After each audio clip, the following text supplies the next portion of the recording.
दोस्तों, मैं अखिल भाटी सभी के लिए वीडियो लेकर आया हूँ फिजिक्स की। और फिजिक्स का तो आपको सभी को पता है कि हमने क्या शुरू कर रखा है, प्रैक्टिस सेशन शुरू कर रखा है। और प्रैक्टिस सेशन में मोस्ट इंपॉर्टेंट हम क्वेश्चन आपके साथ डिस्कस करते हैं। जो प्रीवियस ईयर के क्वेश्चन होते हैं वे आपके सामने रखे जाते हैं और आप उनको खुद से एक बार तो सोल्व जरूर करके देखा करो। उसके बाद आप फिर से वीडियो को चलाया करो और फिर वीडियो का सोल्यूशन देखा करो और फिर अपने जो आंसर आता है आपका सोल्यूशन करके उससे आप अपना आंसर जो है मैच करा लिया करो। उसके बाद हमें पता चलता है कि हमारी जो प्रिपरेशन है वो कितनी अच्छी है और कितनी बुरी है। तो आप प्रत्येक क्वेश्चन को ऐसे ही करना। तो बने रहिए वीडियो में और देखते रहिए मोस्ट इंपॉर्टेंट क्वेश्चन। और क्वेश्चन आपके सामने है, जैसा क्वेश्चन लिखा है तो इसका आंसर आप कमेंट बॉक्स में कमेंट करना। देखिए क्वेश्चन नहीं, आप इसे कॉन्सेप्ट समझ के पढ़े, क्योंकि हम इसमें क्वेश्चन के साथ साथ इसका जो कॉन्सेप्ट है वो भी कवर कराएंगे। तो स्टूडेंट्स, ये जो सीरीज चलाई गई है XY बोथ ग्रुप के लिए चलाई गई है, जो कि नवंबर में पेपर होने वाला है एयरफोर्स का, उसके लिए बहुत मोस्ट इंपॉर्टेंट है। तो पहला क्वेश्चन आपके सामने है। पहला क्वेश्चन मैंने आपको लिखकर बताया है, लेकिन सीरीज का एक रूल है कि हम क्वेश्चन को नहीं लिखते, पहला क्वेश्चन लिख के आपको बता दिया। तो लिखा है कि दो कुंडली के स्व प्रेरक तत्व क्रम से, जो स्व प्रेरक तत्व होते हैं उसके तो आप जानते ही होंगे, नहीं जानते तो मैं अभी बता दूंगा, घबराने की कोई बात नहीं है। 2 मिली हेनरी, जो H है इसको बोलते हैं हम, क्या बोलते हैं, हेनरी, इसको बोलते हैं हेनरी। यो एक मात्रक होता है स्टूडेंट्स, 2 मिली हेनरी तथा 8 मिली हेनरी है। इनको इस प्रकार रखा गया है कि एक कुंडली जो है दूसरी कुंडली से पूर्णतः संबंध है, पूर्णतः जो है संबंधित है, जुड़ी हुई है। तो कुंडली का अन्योन्य प्रेरक तत्व बताइए। यदि आपको यही नहीं पता कि स्व प्रेरक तत्व और अन्योन्य प्रेरक तत्व क्या होते हैं, क्या उनकी डेफिनेशन होती है, तो आप इस क्वेश्चन को नहीं कर पाएंगे।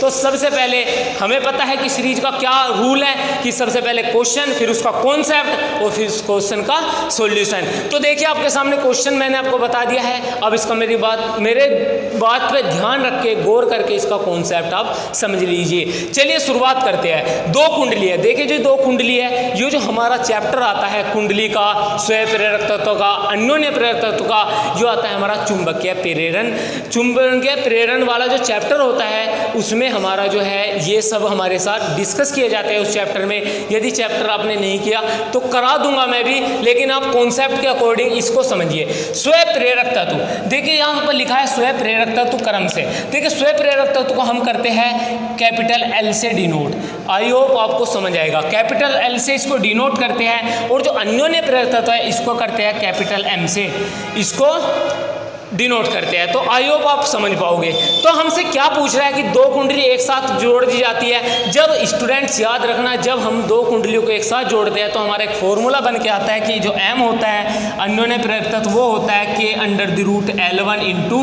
L2। आई होप इस क्वेश्चन का या इस फॉर्मूले का आपको पता होगा यदि अपने कॉन्सेप्ट क्लियर है। लेकिन K जो होता है हमारा वो 1 के बराबर होता है, आई होप आपको ये भी पता होगा। तो इसलिए हमारा जो M होगा वो किसके बराबर होगा, √L1 × L2 के। और जो L1 है हमारा वो कितना है, 2, और L2 जो है 8 है। तो इसलिए स्टूडेंट √16 आ गया, जिसका मान आता है M का, वो आता है 4 मिली हेनरी, जिसका आंसर आता है 4 मिली हेनरी। देखिए जो कॉन्सेप्ट है, अब इस कॉन्सेप्ट को समझिए कि अन्योन्य प्रेरक तत्व और अन्योन्य और स्व प्रेरक तत्व होता क्या है। तो सबसे पहले तो मैं स्व प्रेरक तत्व की बात करूंगा। तो स्व प्रेरक तत्व की आप मेरी एक बार डेफिनेशन सुनिए कि किसी भी कुंडली में जो धारा परिवर्तन के कारण, किसी भी कुंडली में धारा परिवर्तन के कारण जो फ्लक्स उत्पन्न होता है, क्या उत्पन्न होता है, फ्लक्स। देखिए कॉन्सेप्ट समझिए। आई होप आपको ये क्वेश्चन समझ आया। तो इस क्वेश्चन का स्क्रीनशॉट ले लो, मैं आपको कॉन्सेप्ट समझाता हूँ, मैं इस क्वेश्चन को मिटाता हूं। देखिए आई होप इसका जो सॉल्यूशन है वो तो आपने उतार लिया होगा।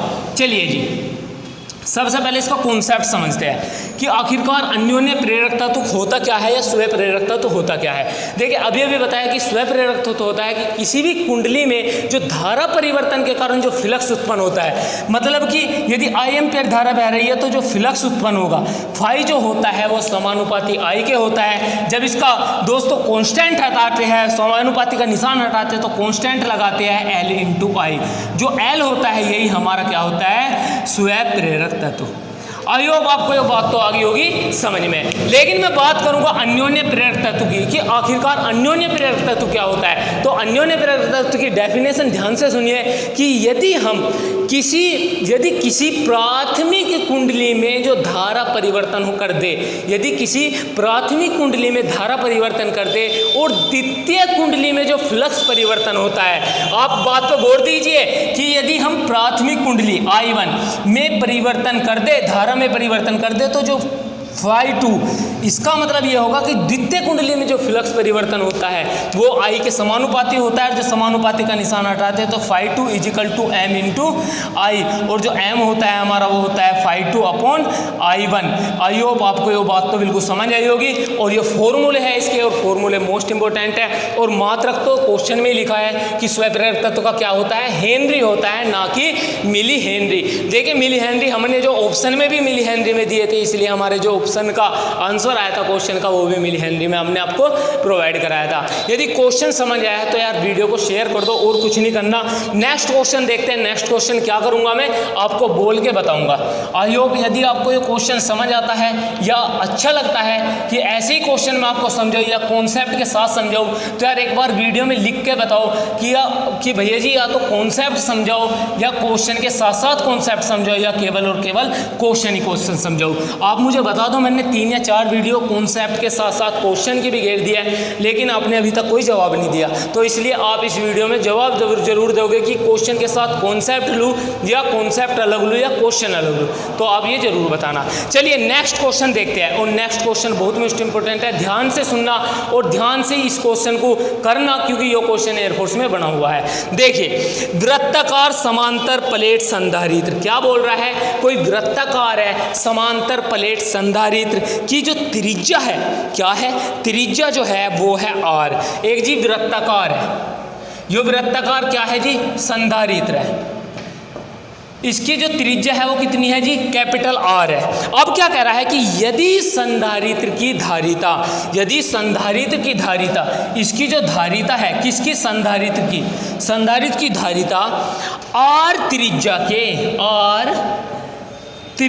के गोले, और त्रिज्या का जो गोला है गोले की धारिता के बराबर है। जो R त्रिज्या का जो गोला है उसकी जो धारिता है C, जो धारिता है C इसके बराबर है। याद रखना, कॉन्सेप्ट को समझो एक एक करके कि एक संधारित्र था जिसके R त्रिज्या का था, जिसकी धारिता C थी, और एक R त्रिज्या का गोला है जिसकी धारिता क्या है, C के बराबर है, जिसकी धारिता के बराबर है। तो आप मुझे बताइए प्लेटों के बीच की दूरी, हमसे क्या फाइंड करवा रहा है कि प्लेटों के बीच की दूरी बताओ। देखिए क्वेश्चन बहुत ईजी है और मोस्ट इंपॉर्टेंट है। इसका सोल्यूशन मैं आपको बताता हूँ, लेकिन उससे पहले आप खुद से इसका सोल्यूशन जरूर करना। देखिए जी, इसे रख देते हैं जिसमें क्वेश्चन था। अब मैं आपको बताता हूँ कि क्वेश्चन क्या करा कि एक संधारित्र है जिसकी त्रिज्या, तो धारिता कितनी होगी। आप मुझे बताइए कि जो प्लेट है, प्लेट जो संधारित्र है, जो संधारित्र है उसकी धारिता कितनी होती है। आप सबसे पहले तो मुझे यही बताएंगे कि जो संधारित्र है इसकी धारिता कितनी होती है। तो आप सभी जानते हो कि जो संधारित्र की धारिता वो कितनी होती है, ε0A/d। तो ε0A/d जो हमारा A है वो क्या है वो बताओ मुझे। तो सबसे पहले तो A जो है वो क्या होता है, एरिया होता है। एरिया मतलब कि क्षेत्रफल। किसका क्षेत्रफल है, वो है हमारा जो वृत्ताकार जो है, जो वृत्ताकार संधारित्र है उसका जो क्या है, क्षेत्रफल है। और जो D है वो क्या है कि जो 2 प्लेट है, क्या है, 2 प्लेट है, उनके जो बीच की दूरी है उसको हम D से डिनोट कर रहे हैं। लेकिन क्या कह रहा है, ये तो हमारी होगी प्लेट इस वाले की धारिता, लेकिन फिर क्या कह रहा है कि एक R त्रिज्या का गोला है। किस त्रिज्या का गोला है, R त्रिज्या का गोला है, जिसकी धारिता कितनी है, C है। तो आई होप आपको पता होगा कि C बराबर होता है 4πε0 × R। दोस्तों यदि ये भी नहीं पता आपको तो यार क्या करोगे आप। तो मैं इसका सॉल्यूशन बताता हूँ कि यदि इन दोनों को हम एक समान रख दे, किन दोनों को, यदि संधारित्र की धारिता और गोले की धारिता को बराबर कर दे, तो क्या पूछ रहा है, हमारे बीच की दूरी पूछ रहा है, जो D है यो फाइंड करवा रहा है। चलिए जी हम इसका कॉन्सेप्ट के साथ इसका सॉल्यूशन कराते हैं। तो सॉल्यूशन आपके सामने है। देखिए सबसे पहले क्या कह रहा है कि इसकी जो धारिता है ε0A/d जो किसके बराबर है, 4πε0 × R के। आई होप आप एप्सिलॉन से एप्सिलॉन कट का त्रिज्या, देखिए जी ये क्षेत्रफल है, वृत्त का क्षेत्रफल क्या होता है पाई आर स्क्वायर, हाँ जी, और आर को हम कैपिटल आर लिख सकते हैं जी भैया जी, क्योंकि हमारी जो धारिता थी प्लेट की वो कितनी थी आर थी कैपिटल, डी इजिकल टू 4 पाई, यो कितना हो जाएगा जी आर हो जाएगा, यो आई बात समझ में, पाई से पाई कट गया और आर से एक आर कट गया, तो हमारा जो डी होगा वो कितना होगा मुझे आप बताइए, जब डी इधर चला जाएगा तो हमारा जो आर के नीचे क्या आ जाएगा r/4। दोस्तों मोस्ट इंपॉर्टेंट क्वेश्चन था, यदि क्वेश्चन आपको समझ में आया है तो यार एक लाइक कर दो और एक कमेंट कर दो कि भैया जी क्वेश्चन हमें समझ आ गया। जो सेकंड नंबर का क्वेश्चन है बहुत मोस्ट इंपॉर्टेंट है, एग्जाम में बना हुआ क्वेश्चन है, तो यदि समझ आया तो स्क्रीनशॉट ले लो, अन्यथा आपको तो समझ आ गया होगा, आप खुद से भी कर सकते हो। चलिए जी नेक्स्ट क्वेश्चन देखते हैं, और नेक्स्ट क्वेश्चन के बारे में तो मैं आपको बता नहीं सकता कि नेक्स्ट क्वेश्चन कितना मोस्ट इंपॉर्टेंट होने वाला है। देखिए सबसे पहले नेक्स्ट क्वेश्चन देखें, हमारा नेक्स्ट क्वेश्चन क्या है, देखिए दिए गए चित्र में धारिता की संधारित्र की धारिता, कोई चित्र दे दिया हमें, उसमें जो है धारिता पूछ रहा है कि कुल धारिता कितनी होगी। देखिए जी अब चित्र देखिए, अब चित्र कैसा है, देखिए हमारे पास जो है चित्र है आपके लिए क्या है, देखिए आप इस चित्र को गौर से देखिए, ये हो रहा जी, यो है जी चित्र, यो है जी चित्र, यो है बिंदु ए, यो है बिंदु ए और यो है हमारा बिंदु बी। आई होप आपको समझ आएगी बात। अब यो जो कह रहा है, यो कह रहा है दोनों प्लेटों के जो बीच की दूरी है यो कितनी कितनी दे दी भैया जी, डी डी दे दी हो, चलो जी, और जो प्रत्येक क्षेत्रफल कितना दे दिया भैया जी, ए दे दिया, क्षेत्रफल तो ए है ये सभी जानते हैं। अब हमसे पूछ रहा है कि इनके जो बीच है, इनके जो बीच में जो धारिता है वो कितनी होगी, तो आप मुझे कमेंट बॉक्स में कमेंट करना कि भैया जी इसकी धारिता इतनी है मेरे सॉल्यूशन से पहले। चलिए मैं इसको बताता हूँ आपको। सबसे पहले तो आप ये देखिए कि यो जो कैपेसिटर है, हमारा जो संधारित्र है, जो हमारी धारिता निकलती है, क्या वो बन रही है या नहीं बन रही, श्रेणी क्रम बन रहा है या समांतर क्रम बन रहा है, क्योंकि ऐसे क्वेश्चन हमारे श्रेणी क्रम या समांतर क्रम से बनते हैं। तो मैं आपको बताता हूं कि ये श्रेणी क्रम है, समांतर क्रम है।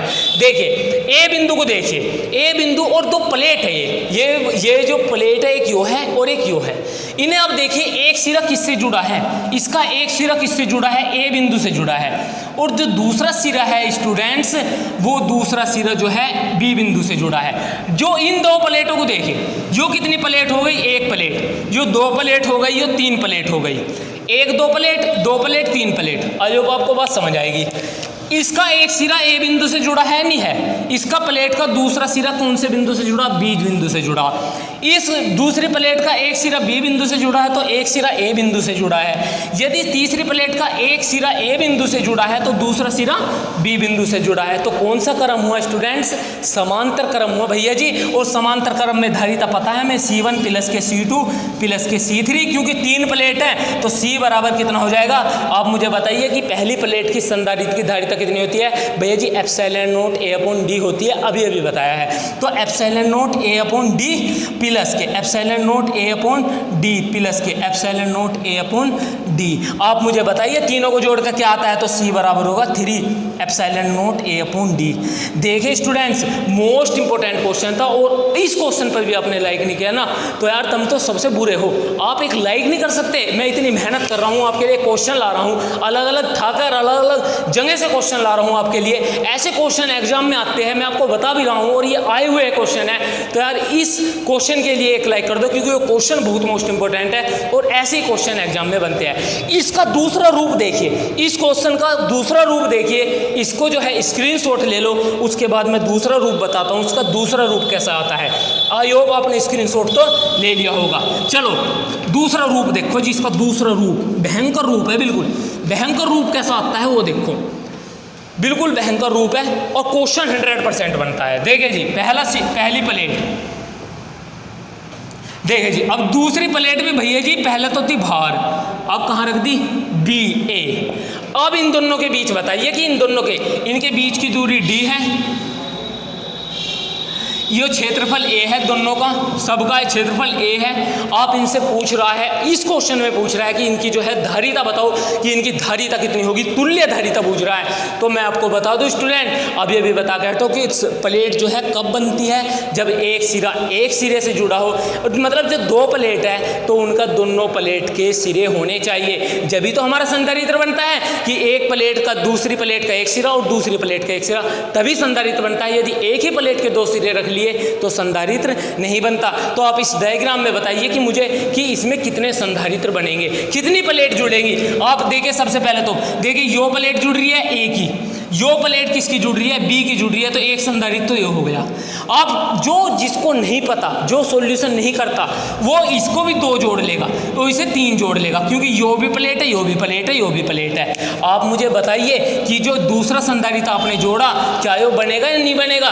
भैया जी यो नहीं बनने का। क्यों नहीं बनने का, क्योंकि इसकी एक प्लेट भी बी है और इसकी दूसरी प्लेट भी बी की है, तो इसलिए वो संधारित्र नहीं बनने का। तो इस पूरे डायग्राम में कितने संधारित्र हुए, तो आप बताओगे भैया जी इसमें डायग्राम में कितने संधारित्र हुए, तीन संधारित्र, दो संधारित्र हुए, ये तो हुआ नहीं। तो दो के लिए क्या लगेंगे, क्योंकि ये समांतर क्रम में है, तो C1 प्लस के C2, तो C1 के लिए epsilon not A upon D और C2 के लिए epsilon not A upon D, तो क्या टोटल क्या आ गया, 2 epsilon not A upon D। दोस्तों इंपॉर्टेंट क्वेश्चन था, और यदि अब भी आपको ये वीडियो फेक लग रही है या बेकार लग रही है तो यार अब मैं तुम्हारा कुछ नहीं कर सकता, क्योंकि यार ऐसे क्वेश्चन एग्जाम में आते हैं। यदि इन्हीं क्वेश्चन को आप सोल्व नहीं करोगे तो आप किन क्वेश्चनों को सोल्व करेंगे। यदि ये क्वेश्चन आपको ईजी लग रहे हैं तो आपका पेपर तो बहुत अच्छा जाने वाला है, यदि हार्ड लग रहे हैं तो आपका कुछ नहीं होने वाला। मैं वादा करके कहता हूँ कि आपका कुछ नहीं होने वाला। यदि वीडियो आपको अच्छी लगी और कॉन्सेप्ट आपके क्लियर हुए हैं तो आप यार वीडियो को लाइक कर दो, शेयर कर दो और एक कमेंट कर दो, ज़्यादा कमेंट नहीं करने, और एक शेयर और एक लाइक बस। और जय हिंद जय भारत। मिलता हूँ स्टूडेंट्स नेक्स्ट वीडियो में, और नेक्स्ट वीडियो तो आप जानती हो कितनी है, प्रैक्टिस सेशन की है।